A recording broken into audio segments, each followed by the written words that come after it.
Pensez-vous que vous savez ce qu'est un désert? Une mer infinie de sable brûlée par le soleil, silencieuse et vide.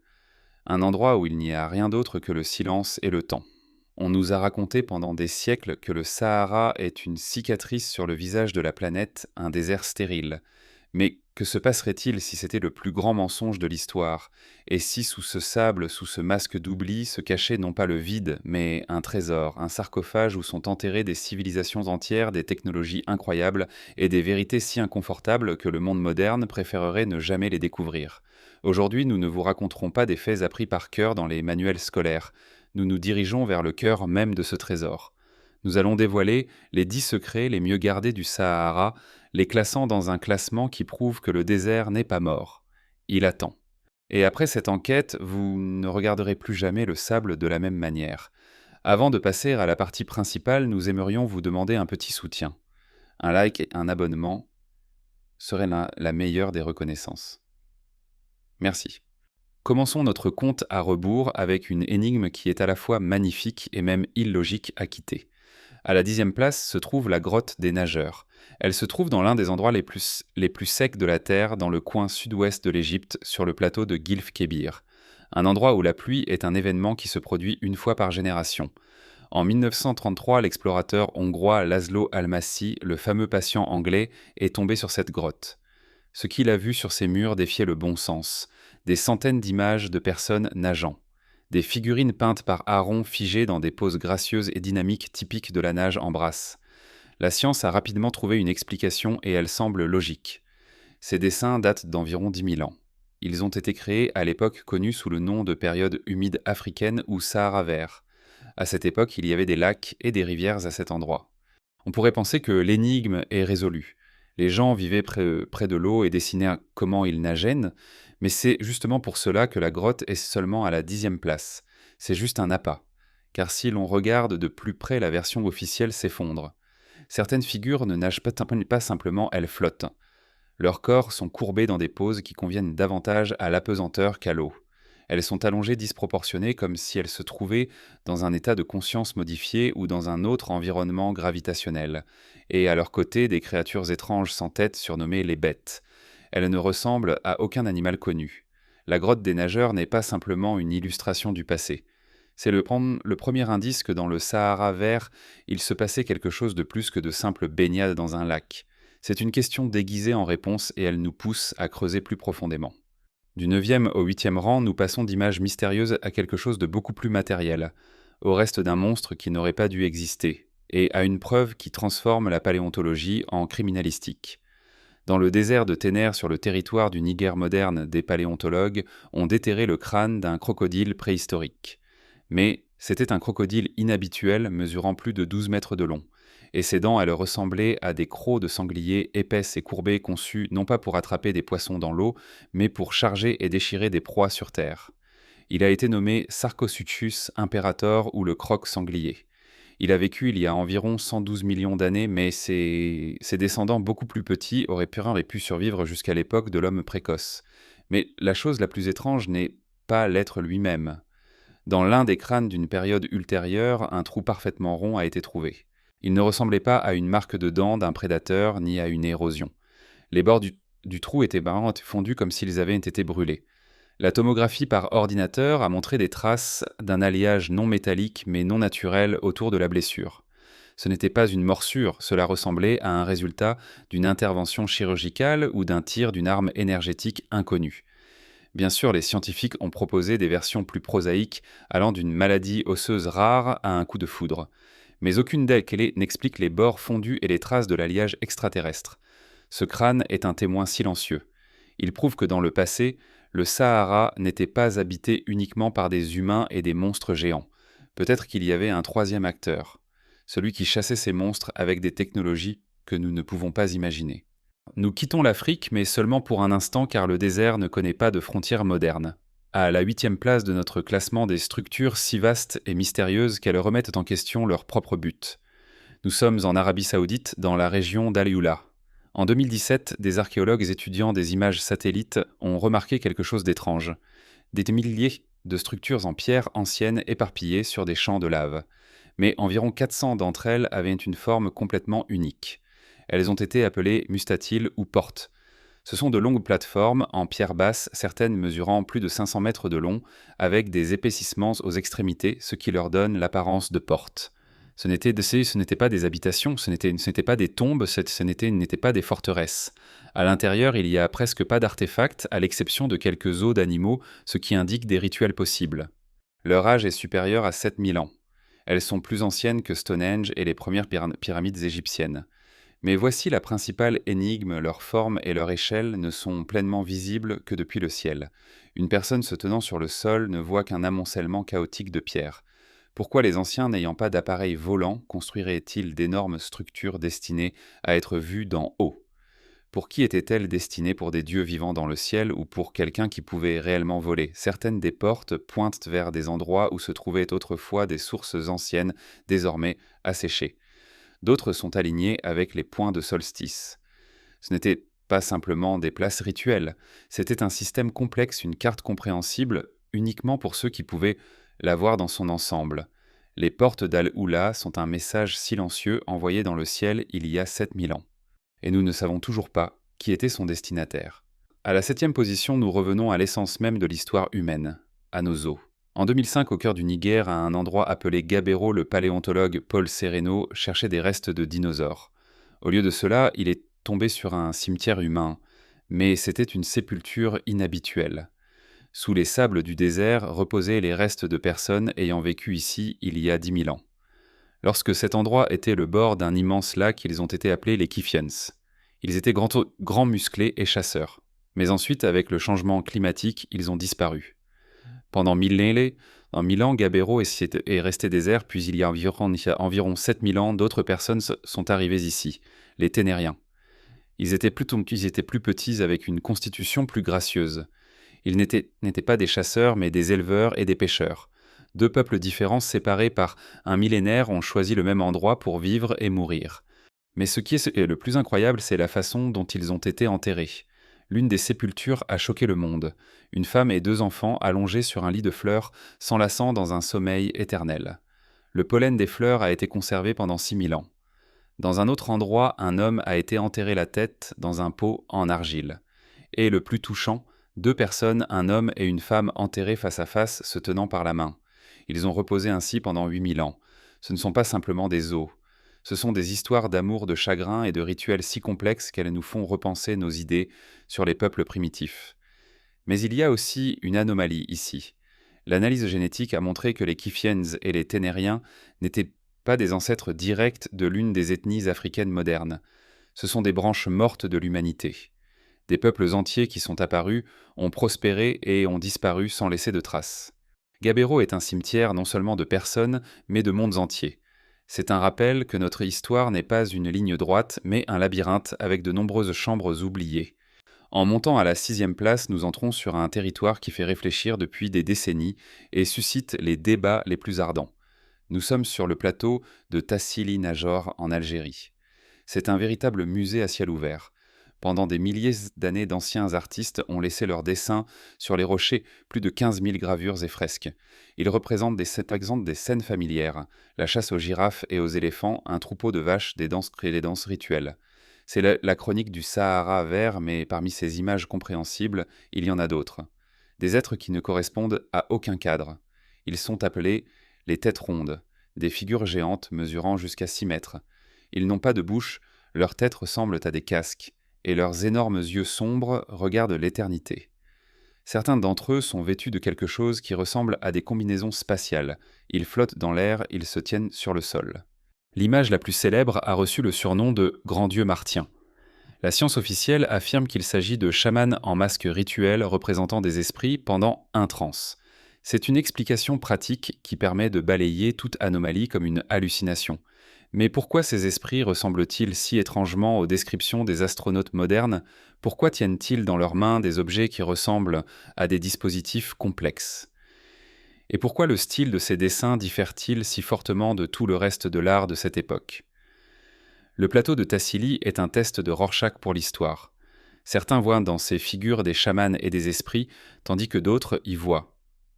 La preuve d'un paléocontact, un témoignage que nos ancêtres ont rencontré quelqu'un ou quelque chose.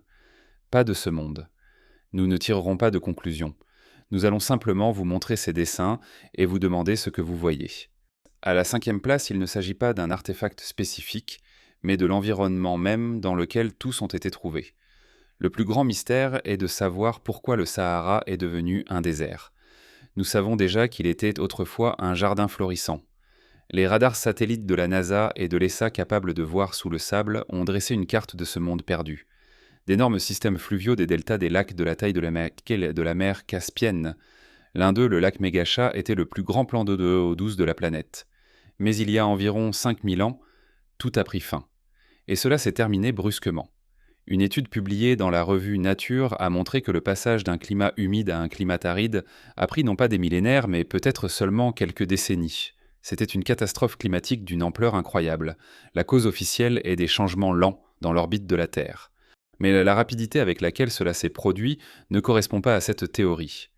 Maintenant, ajoutons une autre preuve. Une carte. Plus précisément plusieurs cartes. La plus célèbre est celle de l'amiral turc Piri Reis de 1113. Elle représente avec une précision incroyable la côte de l'Amérique du Sud et l'Antarctique sans glace. Mais nous nous intéressons à d'autres cartes moins connues, conservées dans des archives par exemple au Vatican. Une carte du XVe siècle intitulée Terra Sahara. Elle montre au centre de l'actuel désert des rivières abondantes, des lacs et des villes. Longtemps, cela a été considéré comme une fantaisie du cartographe. Mais lorsque ces données ont été superposées à des scans lidar modernes, une coïncidence a été découverte. Les traces de rivières enfouies et de colonies présumées se trouvaient exactement là où les cartographes médiévaux les avaient dessinées. Comment le savait-il? Piri Reis écrivait lui-même qu'il avait élaboré sa carte sur la base de sources plus anciennes remontant à l'époque d'Alexandre le Grand. Était-ce un souvenir du Sahara vert transmis à travers les millénaires ou la preuve de l'existence d'une civilisation capable de cartographie mondiale à l'époque préhistorique? La disparition du Sahara vert n'est pas simplement de la géologie. C'est peut-être la plus grande catastrophe de l'histoire de l'humanité qui a effacé de la surface de la Terre des civilisations entières et n'a laissé derrière elle qu'un désert et des souvenirs flous codés sur d'anciennes cartes. Nous approchons du sommet de notre classement et les anomalies deviennent de plus en plus vastes. À la 4e place se trouve un objet si énorme que sa magnificence complète ne peut être appréciée que depuis l'espace. La structure de Richa ou l'Ey du Sahara. C'est une gigantesque formation géologique en Mauritanie d'un diamètre de 40 km. Elle représente une série de cercles concentriques parfaits, ce qui la rend semblable à une immense cible. Les astronautes de Gemini l'ont utilisé comme point de repère en orbite. La version géologique officielle dit qu'il s'agit d'un dôme érodé sorti des entrailles de la Terre et progressivement détruit par le vent et l'eau. Mais cette théorie ne rend pas compte de la symétrie incroyable et de la rondeur parfaite de la structure. Une autre hypothèse est celle d'un cratère météoritique, mais celle-ci n'est pas non plus confirmée. Au centre, il n'y a pas de cratère d'impact et la roche ne porte pas de traces d'impact. Et c'est là que ça devient le plus intéressant. Platon, dans ses dialogues Timée et Critias, décrivait la capitale de l'Atlantide. Il écrivait que c'était une ville construite sous forme de cercles concentriques de terre et d'eau, 3 cercles d'eau et 2 cercles de terre. La structure de Richa se compose de 3 principales crêtes concentriques. Platon indiquait les dimensions exactes de la ville. Son diamètre était d'environ 127 stades, soit environ 23,5 km. Le diamètre de l'anneau intérieur de Richa est d'environ 23 km. Platon écrivait que l'Atlantide se trouvait au-delà des colonnes de Hercule, le détroit de Gibraltar, et était une île plus grande que la Libye et l'Asie réunies. L'Afrique correspond à cette description. Coïncidence peut-être, mais trop de détails concordent. Des études indépendantes récentes utilisant des drones ont révélé des motifs dans la structure qui, selon certains, ressemblent à l'aménagement d'une ville ancienne. Et dans des rapports de renseignements militaires américains divulgués, des impulsions électromagnétiques inexplicables provenant du centre de la structure sont mentionnées. L'œil du Sahara est-il simplement une merveille géologique, ou s'agit-il des ruines de la légendaire Atlantide enfouies sous les sables du temps? À la 3e place de notre classement, un objet qui ne frappe pas par sa taille, mais dont l'importance pour l'histoire de l'intellect humain est impossible à surestimer. Cet endroit prouve qu'il y a des milliers d'années avant les Égyptiens, les Sumériens et Stonehenge au cœur du Sahara, existait une civilisation possédant des connaissances approfondies en astronomie. Nous sommes dans le désert nubien au sud de l'Égypte, à un endroit appelé Napta Playa. Aujourd'hui, c'est l'un des endroits les plus arides de la planète, mais il y a 10 000 ans, il y avait un lac ici et des gens vivaient sur ses rives. En 1974, des archéologues ont découvert des ruines de colonies et des structures mégalithiques. La plus célèbre d'entre elles est un petit cromlech, un cercle de petites pierres d'un diamètre de seulement 4 mètres. On l'appelle le cercle calendaire. Des recherches ont montré que 2 paires de pierres dans ce cercle forment une ligne nord-sud, tandis que 2 autres forment une ligne est-ouest. Ce cercle permettait à ses créateurs de déterminer le jour du solstice d'été. Son âge est d'environ 7000 ans avant notre ère. Il est 1000 ans plus ancien que Stonehenge. Mais ce n'est que le début. À proximité du cercle, d'autres mégalithes ont été trouvés. 5 lignes de pierres debout. L'astrophysicien Thomas Brophy a prouvé que ces pierres représentent une carte des étoiles incroyablement précise. Elles affichent les étoiles de la ceinture et de la tête d'Orion. De plus, leur emplacement sur Terre correspond exactement à leur position dans le ciel. Mais ce n'est pas tout. Les pierres affichent également le mouvement d'urne visible des étoiles, et la vitesse de ce mouvement est codée dans la distance par rapport au cromlech. Ce n'est pas simplement une carte, c'est un ordinateur astronomique créé il y a 7000 ans. Les habitants de Nabta Playa n'étaient pas seulement des éleveurs, ils étaient astronomes. Ils observaient le ciel, mesuraient le temps et l'espace, et ils ont gravé leurs connaissances dans la pierre. Lorsque le climat a changé et que le désert a commencé à avancer, ces personnes sont parties. Ou l'une des théories les plus convaincantes suggère qu'elles ont migré vers l'est dans la vallée du Nil, emportant avec elles leurs connaissances, leur culture de vénération du ciel et leur expérience dans le travail de la pierre. Peut-être sont-elles les premières astronomes du désert qui ont jeté les bases intellectuelles sur lesquelles toute la civilisation de l'Égypte ancienne s'est ensuite développée. Nabta Playa est le berceau des pharaons cachés dans les sables. Nous sommes à la 2e place. Et ici, nous faisons face à une énigme que l'on peut toucher, à un matériau qui ne devrait pas exister et qui témoigne d'un événement d'une telle puissance monstrueuse qu'il a pu transformer le désert en verre. Nous sommes dans la Grande Mer de sable, à la frontière de l'Égypte et de la Libye. Sur une superficie de milliers de kilomètres carrés sont éparpillés des morceaux de verre jaune-vert translucide. C'est le verre du désert libyen, connu depuis l'Antiquité. Le pharaon Toutankhamon portait une pectorale au centre de laquelle se trouvait un scarabée sacré sculpté non pas dans une pierre précieuse mais précisément dans ce verre. Mais qu'est-ce que c'est ? C'est le verre silicaté naturel le plus pur de la Terre. Sa pureté atteint 98%. Pour créer un tel verre, il faut du sable et une température d'au moins 1800 degrés Celsius. D'où vient une telle température dans le désert ? Pendant longtemps, la théorie principale était qu'une explosion de météorites dans l'atmosphère avait eu lieu. L'onde de choc et le rayonnement thermique ont fait fondre le sable à la surface. Cette explication semblait logique, mais elle ne résiste pas à l'analyse. D'abord, aucun cratère d'impact n'a été trouvé dans la région. Ensuite, une analyse isotopique récente a montré qu'il n'y avait pas de traces de matière météoritique dans le verre. Il est composé exclusivement de matériaux terrestres. Mais si ce n'était pas une météorite, alors quoi ? Quel événement aurait pu libérer une énergie suffisante pour faire fondre des milliers de tonnes de sable en verre ultra pur ? Les théories varient d'une éruption volcanique incroyablement puissante à quelque chose que la science moderne refuse de prendre au sérieux. Des textes anciens comme le Mahabharata décrivent l'utilisation d'armes divines qui laissaient derrière elles des terres fondues et des villes de verre. Le verre libyen est-il une cicatrice d'une guerre préhistorique ou le résultat d'une technologie ancienne inconnue ? Nous ne savons pas. Mais cet artefact est sous les pieds de quiconque ose entrer dans cette partie du désert, et il constitue une preuve silencieuse et irréfutable. Ici, il y a 29 millions d'années, quelque chose s'est produit qui a dégagé plus de chaleur qu'une bombe atomique. Et nous ne savons toujours pas ce que c'était. Et nous y voilà à la première place. Ici, toutes les énigmes, tous les indices et anomalies se rejoignent en un seul point. Un point qui existe non seulement dans un passé lointain, mais aussi en ce moment même. Un point qui est caché.